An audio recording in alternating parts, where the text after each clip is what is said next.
बिस्मिल्लाहिर्रहमानिर्रहीम, अस्सलामुअलैकुम। एक नई सुबह के साथ मैं हूं जन्नत जमशेद और आप देख रहे हैं गुड मॉर्निंग लाहौर। मैं उम्मीद करती हूं कि आप तमाम लोग खुश होंगे, ठीक होंगे।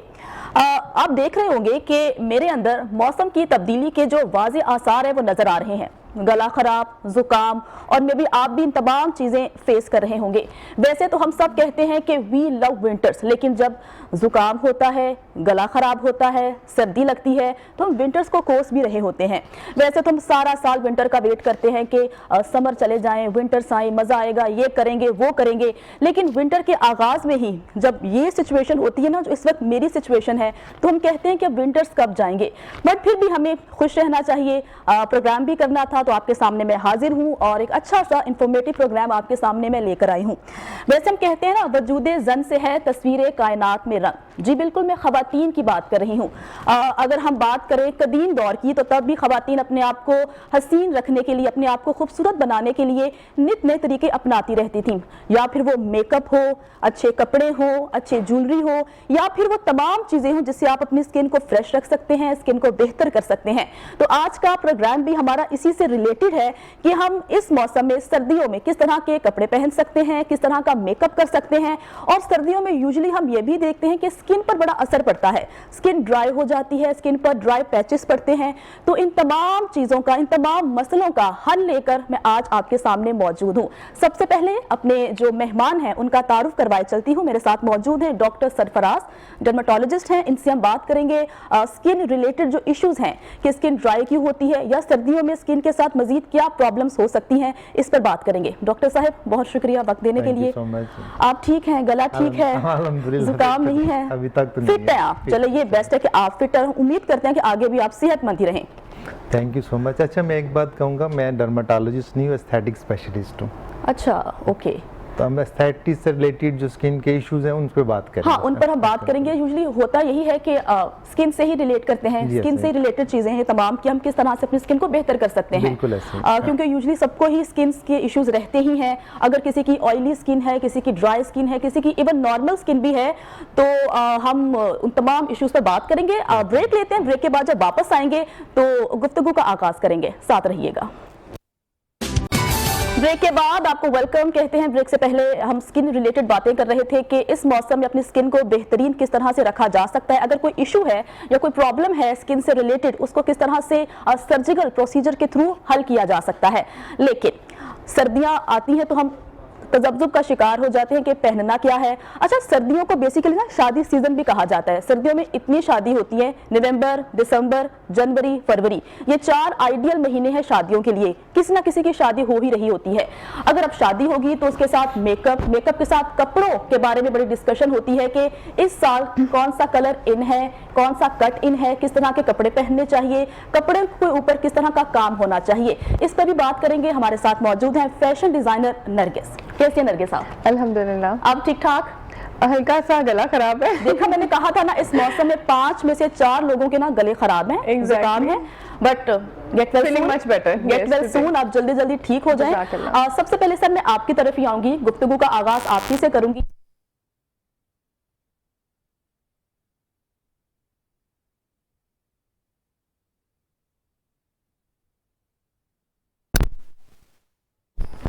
सर ब्रेक का वक्त लेते हैं। जब ब्रेक के बाद वापस आएंगे तो मजीद अपनी गुफ्तगू का आगाज करेंगे। ब्रेक का वक्त। ब्रेक के बाद आपको वेलकम कहते हैं। डॉक्टर सरफराज हमारे साथ मौजूद हैं, इनसे बात करते हैं और स्किन से रिलेटेड इश्यूज हैं उन पर डिस्कस करते हैं। डॉक्टर साहब, पहला सवाल वही पुट करूंगी कि मोस्टली इस सीजन में, इस मौसम में स्किन को किस तरह की प्रॉब्लम हो सकती है? अच्छा, इसमें अगर हम बात करें तो सबसे पहले ड्राइनेस जो आप बात कर रही थी, उसकी रीज़न ये होती है कि हम जो हमारा इनटेक है फ्लूइड्स का वो कम हो जाता है और जिसकी वजह से बहुत सारे एज ए होल हमारी बॉडी में भी प्रॉब्लम आते हैं। तो स्किन हमारा बॉडी का सबसे बड़ा आर्गन है, लार्जेस्ट आर्गन, तो इस पे सबसे ज़्यादा इफेक्ट आते हैं। अच्छा, इसमें थोड़ी सी हम अगर रूटीन बना लें तो उसमें बहुत अच्छी स्किन पूरी, जैसे आपने कहा कि ये फेस्टिविटी का मौसम है, शादी का मौसम है, शादियों का तो ये सीजन 3-4 सीजन रैदर, तो इसमें 3-4 माह आपने इसी तरह गुजारने हैं। तो उसके लिए अगर आप एक प्रोसीजर जिसको हम माइक्रो नीडलिंग कहते हैं, मैं वहाँ से शुरू करूँगा। तो उसमें हम इसको वैम्पायर फेशियल भी कहते हैं। उसमें हम क्या करते हैं कि आपका जो फेस है, इवन के नेक पे भी, हम हैंड्स पे भी कर सकते हैं। तो उसके साथ हम आपका ही सीरम लेके उसमें PRF तैयार करते हैं और साथ मीजो आपकी अपनी स्किन का सीरम लेके आपकी बॉडी का जब हम ब्लड लेंगे तो उसमें से हम PRF, जिसमें रूटीन में PRP तैयार करते हैं, उसकी लेटेस्ट फॉर्म है। वो हम तैयार करके तो उसके साथ मीजोथेरेपी ऐड करते हैं। तो उसके से हम आपका वैम्पायर फेशियल करते हैं माइक्रो नीडलिंग के साथ। अच्छा, उसमें क्या है कि आपकी स्किन के 2-3 हमारे फीचर्स हैं। एक तो उसको हाइड्रेट करेगी, जैसे आपने पहले शुरू से कहा कि वो ड्राई रहती है। हाँ। नंबर तो उसको ग्लो मिलेगी। नंबर तो वो रिजुविनेट भी करेगी। अच्छा। जो फाइन लाइंस हैं, जो एज रिलेटेड स्पॉट्स हैं, जो रिंकल्स हैं, वो नहीं रहेंगे। तो इसके साथ आपने डेली रूटीन में कुछ चीज़ें ऐड करनी है। वो क्या है, उसमें UV LLTM कहते हैं, लो लेज़र लाइट थेरेपी। वो ट्वाइस अ वीक, वो आप 3-4-4 वीक्स के लिए ज़रूर करें। उसमें क्या होगा कि आपकी जो फेस की ब्लड सर्कुलेशन है वो बेहतर होगी। आपकी जो लिम्फेटिक ड्रेनेज है, जो आपके टॉक्सिन्स हैं, उनको ऑब्जॉर्प्शन ज़्यादा मिलेगी। तो अल्टीमेटली आपके जो फेस की हाइड्रेशन बेहतर होगी, ग्लो बेहतर होगी और आपकी जो ड्राइनेस है वो कम होगी। इसके साथ जब आपने बात की कि आपने शादी पे जरूर जाना है, दिल करता है ग्लोइंग अच्छे लगे, सबसे बेहतरीन लगे, सबसे प्यारे लगे। पहले जब एंटर हो तो कि हाँ वाओ ये कौन आया है और ये आप कितने ग्लो कर रहे हैं। ऐसा क्या किया आपने? क्या किया तो ये उसके लिए है। अच्छा। उसके लिए।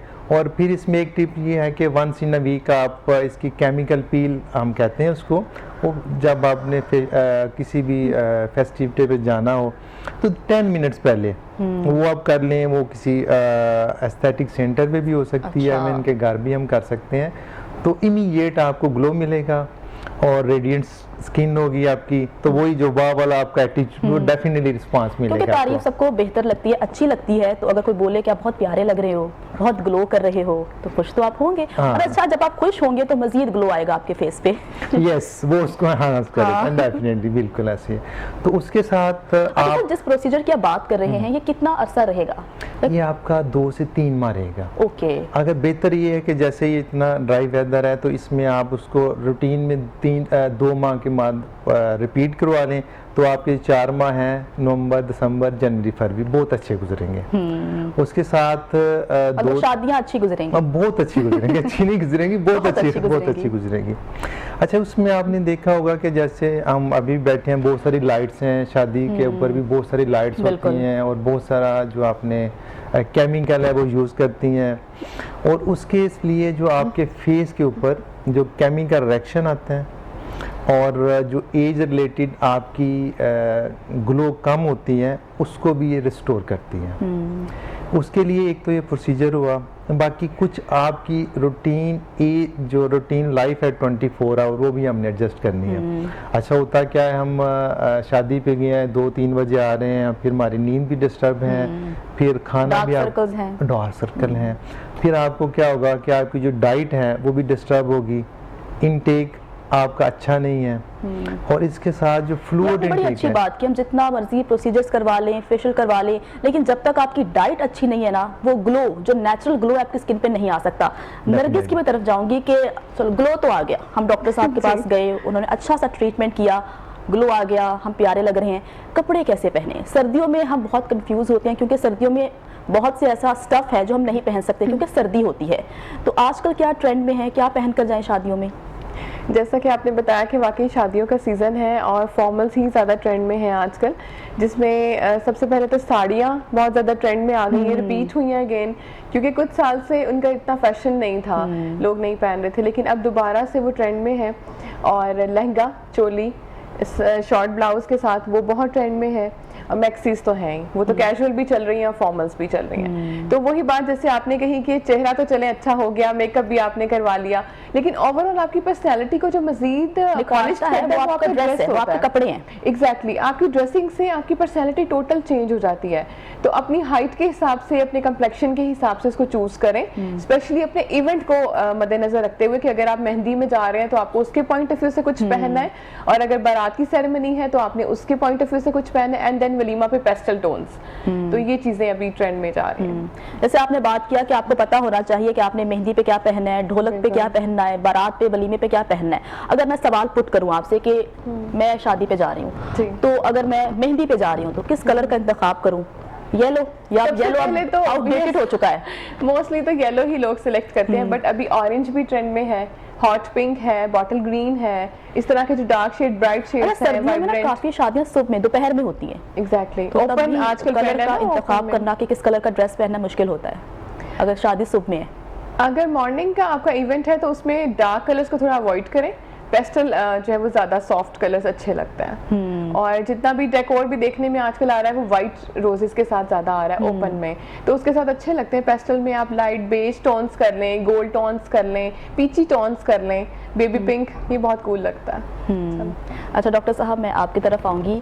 जैसा कि आपने कहा कि चेहरे पे ग्लो तो आ ही जाता है, लेकिन जो सबसे बड़ा मसला है मोस्टली लोगों को है वो है डार्क सर्कल्स का।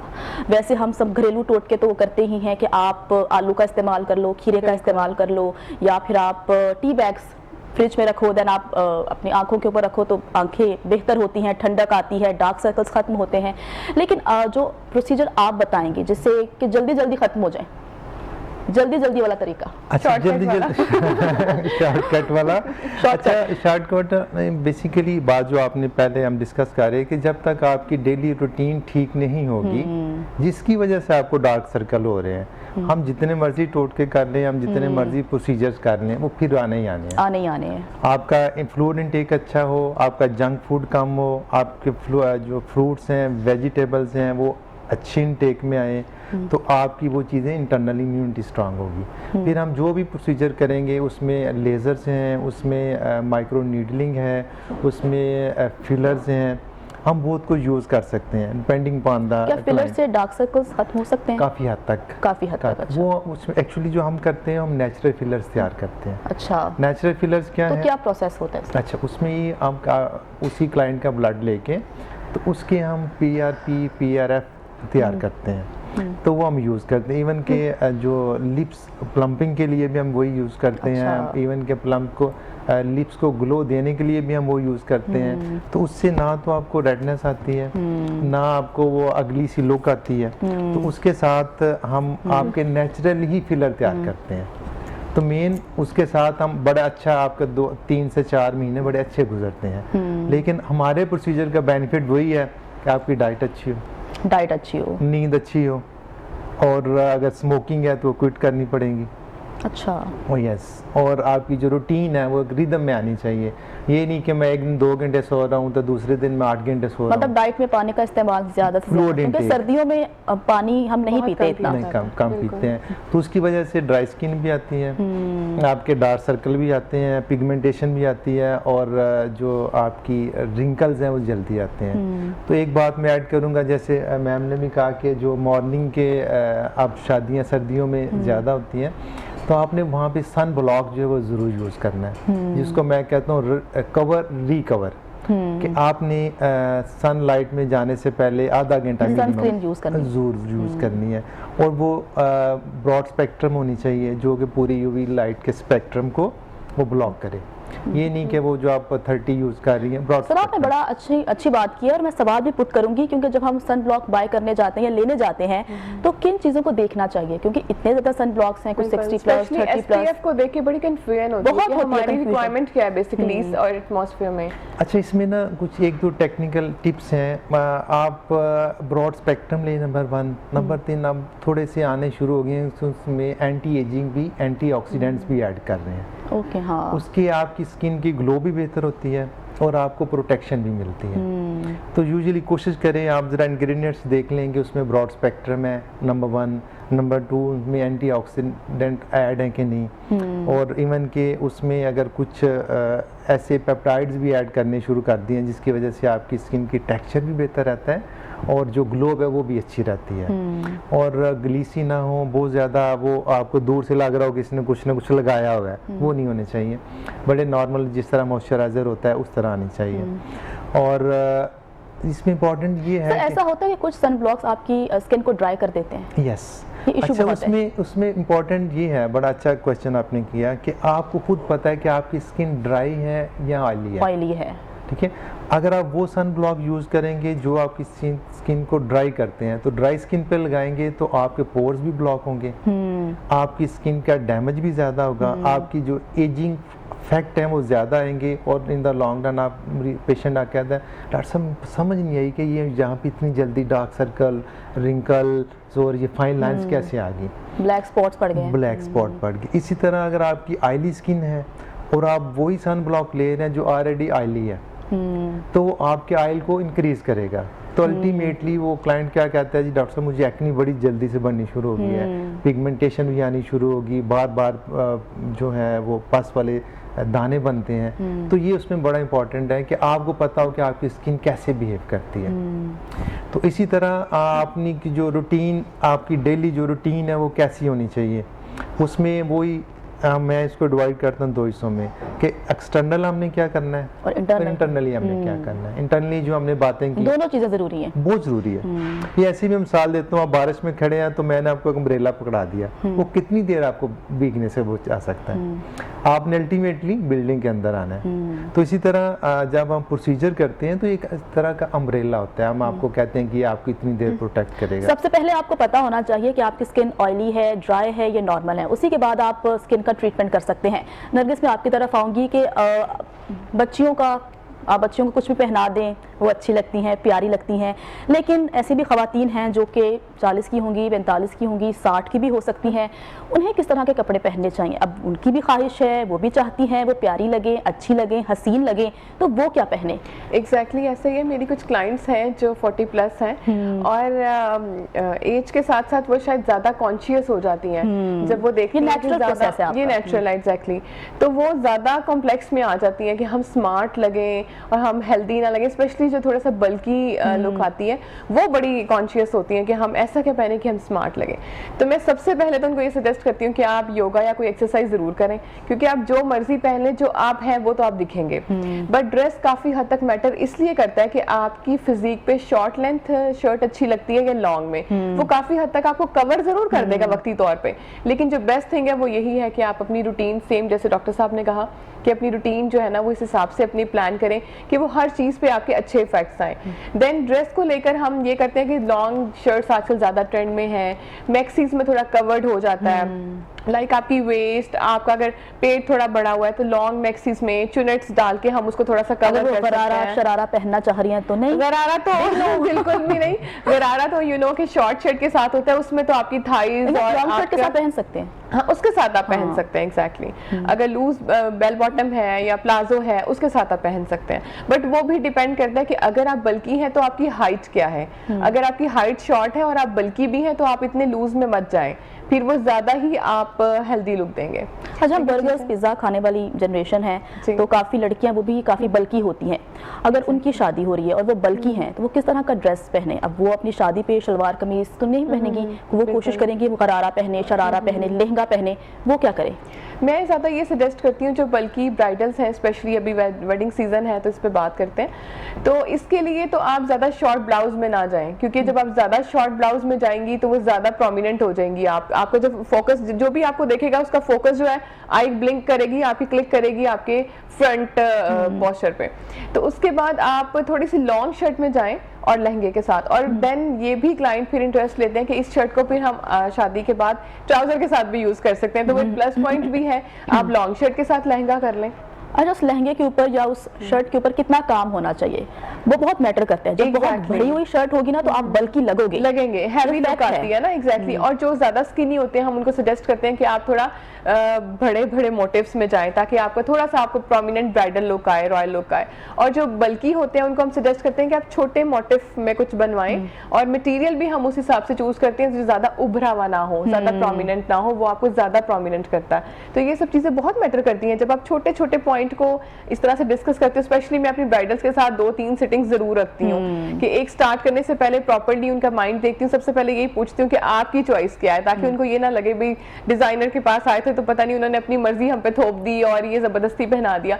उनकी खुशी भी और मर्जी भी शामिल होनी चाहिए। देन हम उनको सजेस्ट करते हैं कि ठीक है, अगर आपका ये कलर पहनने का दिल है या आपको ये स्टाइल पहनने का दिल है तो इसमें थोड़ा सा आप ये चेंज कर लो अपनी फिजिक के हिसाब से, तो वो करना चाहिए। अच्छा, आजकल ट्रेंड है कि आप अपने डिजाइनर के पास जाके बैठते हो, डिस्कस करते हैं, क्योंकि वो आपका बहुत ना बिग डे होते हैं, आप चाह रहे होते हो कि अच्छा लगना है बस। बिल्कुल। आजकल में ट्रेंड ज्यादा इन चीजों को लेकर, पिक्चर्स, फोटोग्राफी और ये सब चीजें जो है बहुत ज्यादा लोग फिर इस तरफ इनका रुझान है। तो वो छोटी छोटी चीज को भी लेके बड़े कॉन्शियस होते हैं कि फलां ब्रांड ने अगर ये किया, फलां ब्राइडल ने ये पहना, या हमारी फलां एक्ट्रेस ने ये पहना है तो हमने भी ये पहनना है। तो ये ट्रेंड में क्योंकि आजकल सोशल मीडिया पे आपको हर चीज आपको दस्तयाब है। अगर आप कपड़ों का कलर, किस तरह के कपड़े इन है, किस तरह, जैसे आपने कहा साड़ी आजकल बहुत इन है, तो बहुत सी ऐसी एक्ट्रेसेस हैं जिन्होंने पहनी है साड़ी और अच्छी लगी है। तो उसके बाद जो आम लड़कियां हैं वो भी फिर कहती हैं कि यार अपनी शादी पे या भाई की शादी पे या बहन की शादी पे मैं साड़ी ही पहनूंगी। सब मैं आपकी तरफ आऊंगी।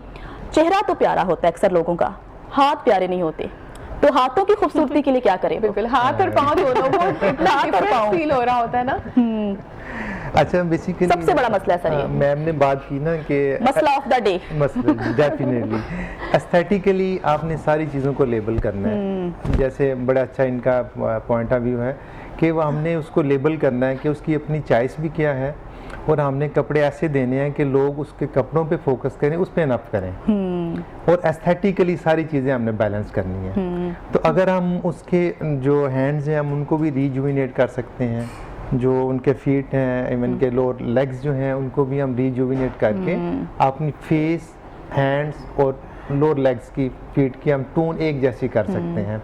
उसमें मल्टीपल प्रोसीजर्स हैं, माइक्रो नीडलिंग भी, PRF भी, मीजोथेरापी भी हैं, और माइक्रो नीडलिंग डेफिनेटली मुमकिन है। और फिर केमिकल पील्स भी हैं कुछ, वो भी हम यूज़ कर सकते हैं, तो उससे इवन टोन में चले जाएंगे, और एस्थेटिकली आपका सर से लेके पाँव तक एक ही टोन में नजर आएंगी जो आप चाह रही हैं बेसिकली। क्योंकि आप जब किसी से मुलाकात करते हो या आपकी पहली मुलाकात होती है, आप उसके हाथ और पाँव जरूर चेक करते हो। तो हमारा फोकस क्या होता है कि हम अपना चेहरा तो ग्लो कर लेते हैं, चेहरा तो हमारा प्यारा होता है, लेकिन जब हमारे हाथ और पाँव पे नजर जाती है तो हम थोड़े से हो जाते हैं कि ये क्या है। ब्रेक का वक्त हुआ है, ब्रेक के बाद जब वापस आएंगे तो अपनी गुफ्तगू का आगाज करेंगे, साथ रहिएगा।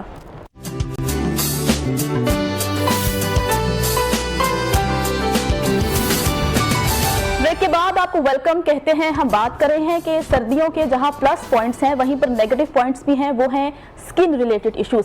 स्किन ड्राई हो जाती है, स्किन पर पैचेस पड़ जाते हैं, हाथ आपके ड्राई रहते हैं, पाँव आपके ड्राई रहते हैं। तो ये बड़ा ही अहम मसला है जिसका हल बहुत जरूरी है। डॉक्टर साहब हमारे साथ मौजूद है, इनसे बात करते हैं। डॉक्टर साहब, बड़ा ही एक अहम सवाल है जो कि हर किसी के दिमाग में है कि जो एजिंग है वो किस एज में स्टार्ट होती है, क्यों होती है, क्या तरीकाकार है, क्या प्रोसेस है? अच्छा, इसमें जो नेचुरल एजिंग है वो 40 के बाद लाइंस आती हैं या फिर छाइयां आती हैं। वो क्यों आती है? हमारी जो स्किन में कोलेजन है, इलास्टिन है, जिससे स्किन बनी होती है, वो कम होनी शुरू हो जाते हैं। यानी जो हमारा डिस्ट्रैक्शन लेवल है वो बढ़ जाता है और जो रीजनरेशन है वो कम होती है। तो उसकी वजह से अल्टीमेटली लाइंस आएंगी, डार्क सर्कल आएंगे, पिगमेंटेशन आएगी, डिफरेंट एजिंग के स्पॉट्स आने शुरू हो जाएंगे। तो लेकिन सर आजकल तो हमने देखा है जो 25-26 साल की लड़की या लड़का है उसको भी इशू है, भाइयों का, लाइंस का। उसको हम कहते हैं प्री मैच्योर एजिंग, कि हम अपनी डाइट की वजह से, हम अपनी डेली रूटीन की वजह से वो हम एजिंग अर्ली स्टार्ट कर लेते हैं। हमारी जो रीमॉडलिंग है कोलेजन की और इलास्टिन की वो कम होनी शुरू हो जाती है, और जो उनकी डिस्ट्रैक्शन है वो जल्द इन्हांस होती है। तो अल्टीमेटली वो प्रोसेस जिस भी एज पे शुरू होगा उसके रिजल्ट आएंगे। तो अब यंग एज में, जैसे आपने बात की ब्रेक में हो रही थी कि 20 पे, 30 पे, 25 पे वो प्रोसेस आना शुरू हो गया, उसके रिजल्ट रीज़न जंक फूड, बहुत ज्यादा, जो हम छोड़ नहीं सकते, जंक फूड तो डेफिनेटली बहुत ज्यादा हो गया। तो उसकी वजह से, और फिर नींद प्रॉपर नहीं है, कोविड की वजह से आपको पता ही है, बच्चे घर में जाग रहे हैं, 2 बजे सो रहे हैं, 3 बजे तक उनकी एक्टिविटीज चल रही हैं। अच्छा, नींद कम होने से भी आपकी वो तमाम जो है एजिंग स्टार्ट होगी? यस, उसकी रीजन क्या है? दुनिया की बेस्ट जो एक्सरसाइज है वो हमारी नींद है। अच्छी होनी चाहिए, टाइम पे आनी चाहिए, और जो नींद है वो पुरसकून होनी चाहिए। उसके दौरान जो हमारी नेचर है, हमारा जो खालक और मालिक है, जितनी हमारी बॉडी में डिस्ट्रैक्शन हुई होती है उसको रिपेयर करते हैं। तो उसकी वजह से जो एजिंग के इफेक्ट्स हैं वो कम हो जाते हैं। जब आपकी नींद नहीं पूरी होगी तो आपकी रिपेयर तो ना हुई ना। जब रिपेयर नहीं होगी, जैसे गाड़ी की टाइम पे ट्यूनिंग नहीं होती, उसके टाइम पे ऑयल फिल्टर नहीं चेंज होते, उसका मोबिलर चेंज नहीं होता, तो उसमें बाजी आनी शुरू हो जाती है। सर, डिफरेंट ब्यूटी ब्रांड्स हैं, उन्होंने एक मास्क इंट्रोड्यूस करवाते हैं, वो ठीक होते हैं मास्क? डेफिनेटली। और देखिए, जब ड्राई स्किन होती है तो हम बहुत सारे ऐसे प्रोडक्ट्स लगा रहे होते हैं जिनकी वजह से ड्राइनेस इन्हांस होती है। तो वो जो लुब्रिकेंट, हम उसको कहते हैं हियालुरोनिक एसिड या हाइड्रेटिंग मास्क, वो जब हम यहाँ से लेके फेस तक भी लगा सकते हैं, नेक तक भी लगा सकते हैं। तो उससे वो 20 to 30 minute depending upon the products, तो वो आपकी स्किन को इमीडिएट हाइड्रेट करते हैं। जो आपकी डीपर लेयर्स हैं स्किन की, डर्मस, वहाँ तक हाइड्रेशन जाती है, तो आपकी स्किन को इमीडिएट जो है वो एक रिजल्ट मिलता है। जो ड्राइनेस है, जो फ्रिक्शन है, वो कम होती है। वो definitely once in a week ज़रूर यूज़ करें, वो आपको मार्केट से अच्छे मिल जाते हैं। अगेन उसमें आप ये ज़रूर देखें कि आपकी स्किन कितनी ड्राई है, कितनी हाइड्रेटेड है। अगर ऑलरेडी आपकी ऑयली स्किन है, आप उस पर वो मास्क यूज़ करेंगे हाइड्रेशन वाला, तो आपकी जो ऑयल है वो ऑयली स्किन होगी। तो इसके लिए आपने उसको आइडेंटिफाई करना है कि आपका इशू क्या है, और वो आपकी जो एस्थेटिक फिजिशियन है, पहले मसला पता हो, उसके बाद इलाज करें। एग्जैक्टली। तो हर क्लाइंट को हर चीज़ हम नहीं दे सकते। तो इसके लिए जो आप चाह रही थे कि हम रूटीन में क्या होना चाहिए, डेली में आपकी जो क्लिनजिंग है वो डेली होनी चाहिए, सुबह शाम होनी चाहिए, और वंस इन अ वीक आपकी जो एक्सफोलिएशन होनी चाहिए। वो आप घर में रूटीन में कर सकते हैं, अच्छा सा एक्सफोलिएट लें। अच्छा, उसमें भी एक टिप जो मैं चाहूँगा कि लोग जो है एक्सफोलिएट करने के बाद फेस को वॉश करते हैं। फेस को वॉश नहीं करना। सिंपल जो आपका कॉटन है, स्मूथ कोई भी कॉटन का कपड़ा है, आपके फेस टॉवल्स हैं लाइट वाले, उसके साथ आप उसको ड्राई कर लें। एक्सफोलिएशन का मतलब क्या है कि आपकी जितनी डेड सेल्स हैं, डेड लेयर्स हैं, उसने उसको उतारना है, रिमूव करना है। तो जब थोड़ा सा मैकेनिकल इफेक्ट उसको साथ देंगे तो जो बाकी थोड़े बहुत डेब्रिज रह गए वो भी उतर जाएंगे। जब आप उसको वॉश करेंगे तो कहीं से वो होगी, कहीं से नहीं होगी। तो क्लिनजिंग आपने सुबह शाम करनी है, और जो आपकी एक्सफोलिएशन है वो हफ्ते में एक दफ़ा 2 दफ़ा, अकॉर्डिंगली जैसे आपकी स्किन बिहेव करती है। और उसके बाद जब आप मॉर्निंग पे क्लिनजिंग करने के बाद आप उसको हाइड्रेट ज़रूर करें। उसमें बेहतरीन हाइलुरोनिक एसिड है। अच्छा, उसमें भी बड़ी प्रैक्टिकल टिप है, हाइलुरोनिक एसिड ने आपके जो वाटर कंटेंट है उसको रिटेन करना है। अच्छा, जब रिटेन करेगा तो अगर तो उसको मॉइस्चर जो है स्किन के ऊपर से मिलेगा तो वो स्किन के अंदर से नहीं वाटर को अट्रैक्ट करेगा।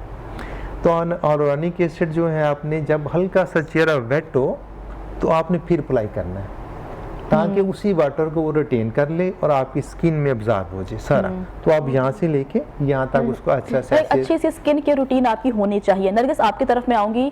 जैसे हम ब्रेक में बात कर रहे थे, हम अक्सर ब्राइड्स देखते हैं जो कि अपने निकाह पे बहुत लाइट कलर्स पहनती हैं, लाइट पिंक हो गया, स्किन कलर हो गया, लेकिन आपको नहीं लगता कि सर्दियों में तो वैसे भी कहा जाता है कि आप ब्राइट कलर्स पहन सकते हैं, तो अगर हम डार्क ग्रीन पहने, डार्क रेड पहने तो अच्छा लगेगा कि नहीं? Flop idea. नहीं, सबसे पहले तो ये कि एक चीज़ हमारी जो आवाम है ना, उसमें थोड़े से कॉम्प्लेक्स ये लोग हैं कि जो अगला बंदा कर रहा होता है ना, उसको देख के सबने वही करना है, सबने ही करना है। वो ये नहीं सोचेंगे कि हम पे सूट क्या करता है या हमारा अपना दिल भी क्या कर रहा है। बाज लोगों का दिल कर रहा है ना कि उनको रेड पसंद है, बट वो कहेंगे फलानी मॉडल, फलानी एक्ट्रेस ने अपनी शादी पे व्हाइट पहना है तो मुझे व्हाइट ही पहनूंगी।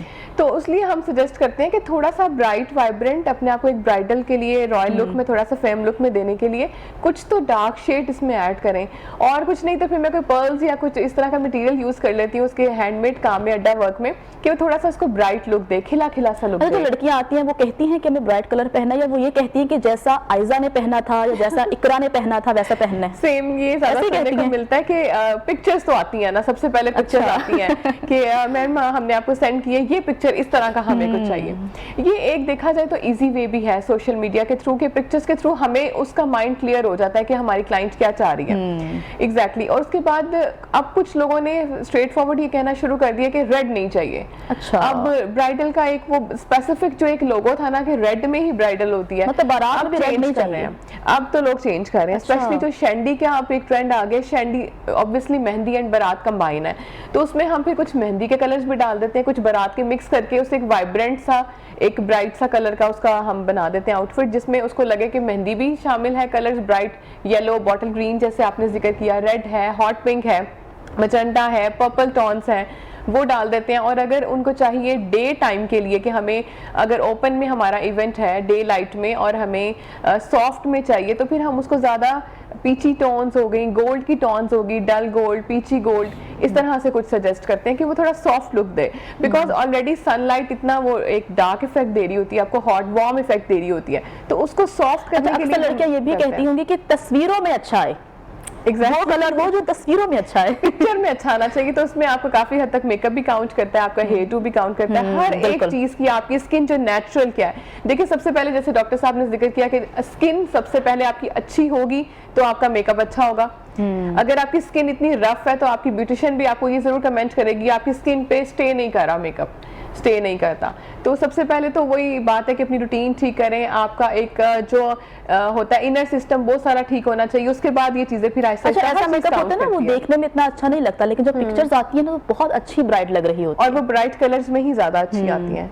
जो जितने भी डार्क कलर्स हैं, फ्रेश कलर्स हैं, स्पेशली ब्राइडल को तो फ्रेश में ही रहना चाहिए। कुछ लोग जो मेरे पास आते हैं स्पेशली वलीमा थीम लेके, वो कहते हैं ब्राउन्स में कर लें, अच्छा, डल में कर लें, तो मैं ब्राउन्स की तरफ तो बिल्कुल उनको सजेस्ट करती हूँ कि मत जाएं। वो एकदम से जब आप बारात पे रेड वलीमे के लिए आइडियल कलर कौन से हैं?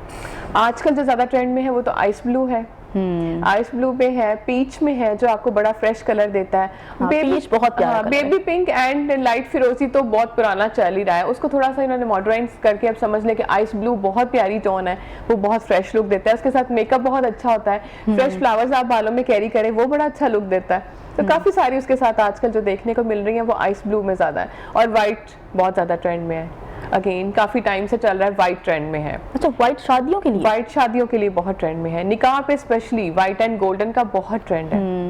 वही ना कि हम एक दो लड़कियों को देखते हैं तो फिर सब एक ही चीज को फॉलो करती हैं, एक ही चीज को, मतलब ना ट्रेंड में जो चीज आती है उसको फॉलो किया जाता है। बिल्कुल। और अगर डल कम्प्लेक्शन है या आपकी फिजिक ऐसी है कि मैं उनको मना करूं कि आपको व्हाइट नहीं सूट करता, तो वो कहेंगे नहीं देखे ना फलां ने भी तो पहना है, उनका भी स्किन जो है वो डल है, अगर वो पहन सकती है तो मैं क्यों नहीं पहन सकती। तो मैं कहती हूँ हर एक का स्किन टोन भी तो डिफरेंट है ना, अगर उनका डल में है, वो थोड़ी सांवली है, तो उनका सांवला रंग कुछ और है, आपका रंग कुछ और है। अच्छा, तो सांवली है लाइटर मूड, कभी टाइम ऐसा भी आएगा कि ये होगा कि 2 घंटे के लिए आप ये कलर पहन लें, 2 घंटे के लिए आप ये कलर ऐसा भी आएगा कि पिक्चर्स के लिए आप ये ड्रेस पहने, जब आप स्टेज पे बैठी होंगी तो आप ये ड्रेस पहने, बाद में ये ड्रेस पहनिएगा। ऐसा हो सकता है और ऐसा हो रहा है मेरे ख्याल में। एक दो जगह पे देखने को मिला है कि पहले उन्होंने येलो या ग्रीन में रस्म कर ली मेहंदी में, देन जब उनका थोड़ा टाइम बाद बारात की उनकी लुक है तो उसके लिए अलग से ड्रेस है, ये भी होता है। आई थिंक वक्त के साथ साथ चीजें तब्दील होती हैं और आगे भी होती रहेंगी। डॉक्टर साहब मैं आपकी तरफ आऊंगी, हमें कहा जाता है आप स्टीम लें या आप बर्फ का इस्तेमाल करें अपनी स्किन के ऊपर, ठीक है वो बेहतर है। सॉरी, स्किन के लिए क्या करें? हमें स्टीम लेने का कहा जाता है, आप स्टीम लें उसके बाद स्क्रबिंग करें, आप स्पेशली पोर्स कहते हैं ना, क्लीन हो जाते हैं। ओके, अच्छा, उसके लिए ये है कि जो आपकी स्टीम है, एक तो उसमें यूवी लैम्प भी लगा होता है जो आपको अच्छे पार्लर पे या अच्छे एस्थेटिक सेंटर में मिलेगा, वो हम स्क्रबिंग से पहले स्टीम लेना जरूरी है। एग्जैक्टली जरूरी है। उससे क्या होगा कि आपके जो पोर्स हैं वो खुल जाएंगे, और दूसरा जितनी डर्ट है और जितने जरासीम हैं वो थोड़े से स्टरलाइज कंडीशन में आप आ जाएंगे और लेनी चाहिए डेफिनेटली। लेकिन आजकल सैलून्स में स्टीम वाला सिस्टम अब खत्म हो गया, बहुत कम सैलून्स हैं जो नहीं, वो स्टीम गलत देते है, हैं। गलत है। अभी जो नए आ रहे हैं वो मेडिकेटेड आप कह सकते हैं उनको, उसमें यूवी लैंप है, स्टरलाइज स्टीम आती है, और हर जो रूटीन में हम क्या करते हैं, जो भी फेस के प्रोसीजर आते हैं हम उनको ज़रूर देते हैं। उससे आपकी एक तो फेस की जो ब्लड सप्लाई है वो बेहतर होती है, डर्ट उतरती है, तीसरा जितने भी जर्म्स वगैरह हैं वो ख़त्म होते हैं। सर अगर आप स्टीम करने के बाद या स्टीम लेने के बाद अगर आप स्क्रबिंग नहीं करते तो कोई इफेक्ट होगा स्किन के ऊपर? नहीं, ज़रूरी नहीं है, वो डिपेंड करता है जैसे आपकी स्किन की रूटीन क्या है। सम टाइम ये होती है कि इस तरह इतना हार्श मौसम है तो उसमें 2-3 दिन के बाद भी आपको स्क्रबिंग करनी पड़ेगी। डिपेंड करता है कि उसमें सिंपल सा फार्मूला है कि आप समझते हैं कि आपकी स्किन रफ बहुत ज़्यादा है, पैचेस बहुत आ रहे हैं, आज से भी ऐसे मुझे स्केलिंग उतरती है, तो इट मीन्स कि आपकी स्किन ज़्यादा शेड आउट हो रही है, आप एजिंग की तरफ ज़्यादा जा रहे हैं, आपको 2-3 दिन बाद एक्सफोलिएशन की ज़रूरत पड़ सकती है। अगर आप वो अपनी डेली रूटीन में क्लिंजर, एक्सफोलिएशन अकॉर्डिंगली, तीसरा हाइलुरोनिक एसिड ज़रूर यूज़ करें, और उसके बाद कोरेक्टर्स हैं। अच्छा, वो हम नई एक टर्म यूज़ करते हैं, वो क्या है कि उसमें पेप्टाइड्स भी हैं, उसमें मल्टी विटामिन्स भी हैं, जिसमें विटामिन ए है, बी है, सी है, और साथ कुछ एंटीऑक्सीडेंट्स हैं। वो क्या करेंगे कि आपकी फेस को ग्लो भी देंगे, प्रोटेक्ट भी करेंगे, और उसके बाद जो आपकी रिजुविनेशन है उसको भी स्टार्ट करेंगे। एंटी एजिंग हम कह सकते हैं, वो अप्लाई करें। और उसके बाद और आइस का हम यूज़ करते हैं, बर्फ़ का, वो एक्चुअली एंटी इन्फ्लेमेटरी है। आप समझते हैं कि आप जब बाहर गए हैं तो आपकी स्किन बहुत ज़्यादा रेड हुई हुई है, रेड की वजह से आपकी इन्फ्लेमेशन ज़्यादा होती है, सोजश जिसको आप कह सकते हैं, उसको कम करने के लिए हम आइसिंग करते हैं। हर क्लाइंट के लिए नहीं है, वही बात कि हर क्लाइंट के लिए क्लींजिंग वो नहीं है, आपकी स्टीम जो है हर क्लाइंट के लिए आइसिंग नहीं है, वो आपका जो फिजिशियन है बताएगा कि आपके लिए क्या बता सकता है। बेहतर बता सकता है। सर हेयर फॉल की बात करते हैं, सर्दियों में जो सबसे बड़ा मसला है वो डैंड्रफ, बालों का गिरना, इसका हल क्या है?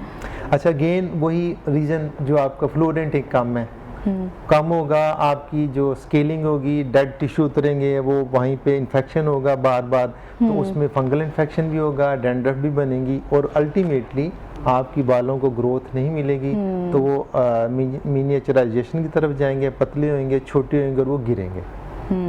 तो उसके लिए अगेन हमने अपना डेली रूटीन वो बेहतर करनी है, और जो हम प्रोसीजर कर सकते हैं लोकली, उसमें हम उनको कहेंगे कि एक तो जो इसके आप पार्लर में बहुत ज़्यादा स्ट्रेटिंग वगैरह वो काम करवाएं। हाँ। और मुझ जैसी बंदी है वो तो रोज करेगी, तो बाल भी तो डैमेज होते हैं। अच्छा, उसके लिए फिर ये है कि आप मंथली एक सेशन उसका PRP का, PRF का ज़रूर करवा लिया करें। उसमें भी आप मीज़ो थेरेपी भी ऐड करवा लें अकॉर्डिंगली, जिस तरह आपका वो एस्थेटिक फिजिशियन आपको एडवाइस करता है। और उसमें हमारे पास अब नई टेक्निक्स भी हैं, उसमें माइक्रोन्यूट्रिएंट भी अवेलेबल है, फिर उसमें जो रीजनरेटिव प्रोसीजर है जिसमें स्टेम सेल्स भी हैं वो भी अवेलेबल है। मुमकिन हो सकता है अगर आपके बाल गिर रहे हैं तो आप दोबारा से अपने बाल ला सकते हैं। जी डेफिनेटली, रीग्रो भी कर सकते हैं। डाइट जरूरी है, डाइट डेफिनेटली। जो पहली शर्त है कि आप अपनी डाइट को बेहतर रखें। नरगिस, क्योंकि प्रोग्राम का वक्त तकरीबन खत्म होने वाला है, लास्ट में आप क्या कहेंगी फैशन से रिलेटेड कोई बात? कि शादियों की तो बातें हमने की, लेकिन अगर मैं प्रोग्राम कर रही हूँ या कोई लड़की यूनिवर्सिटी जाती है, स्कूल जाती है या कॉलेज जाती है, टीचर है, पढ़ाती है, ऑफिस जाती है, वो किन कलर्स का इंतखाब करे? कलर्स अभी अगेन मैं वही कहूँगी कि विंटर में फ्रेश और वाइब्रेंट कलर्स को चूज़ करना चाहिए, बिकॉज पाकिस्तान के जो यहाँ पे इन्वायरमेंट एटमॉस्फेयर है वो ज़्यादा हॉट है, तो ज़्यादा गर्मियाँ हैं, तो समर्स में तो आप बहुत लाइट सॉफ्ट कलर कहते हैं जो आंखों में चुभे ना, तो आप वो टोन्स पहने जो आप 8 महीने नहीं पहन सकते, बाकी सर्दियों के 3 महीने शौक पूरे कर वो पहने, ब्राइट कलर्स, डार्क कलर्स पहने। और स्पेशली जो हमारी यूनिवर्सिटी गोइंग बच्चियाँ हैं उनको तो ज़्यादा खिले खिले कलर अच्छे लगते हैं, तो वो ज़रूर पहनने चाहिए। और जीन्स टॉप या मैक्सीज, जो ज्यादा कवर्ड रहना चाहती हैं वो मैक्सीज में जा सकती हैं, और बाकी jeans top is the best option. क्योंकि उस लड़कियां खद्दर भी पहनती है, क्योंकि शलवार कमीज पहनी जाती है, बेस्ट ऑप्शन। बहुत अच्छा लगा आप दोनों से बात करके, बड़ी ही इंफॉर्मेशन मिली, नॉलेज में इजाफा हुआ कि स्किन को सर्दियों में किस तरह से बेहतर रखा जा सकता है। लेकिन जैसा कि डॉक्टर साहब ने कहा और नरगिस ने भी कहा कि जब तक आप अपनी डाइट को बेहतर नहीं करेंगे, आपकी खुराक अच्छी नहीं होगी, इंटरनली जब आप अपने आप को अच्छा नहीं करोगे तो एक्सटर्नली आप अच्छे नहीं हो सकते हो। तो डाइट का ख्याल रखें, पानी का इस्तेमाल ज्यादा से ज्यादा करें। मुझे जन्नत जमशेद को इजाजत दीजिए, खुदा हाफिज।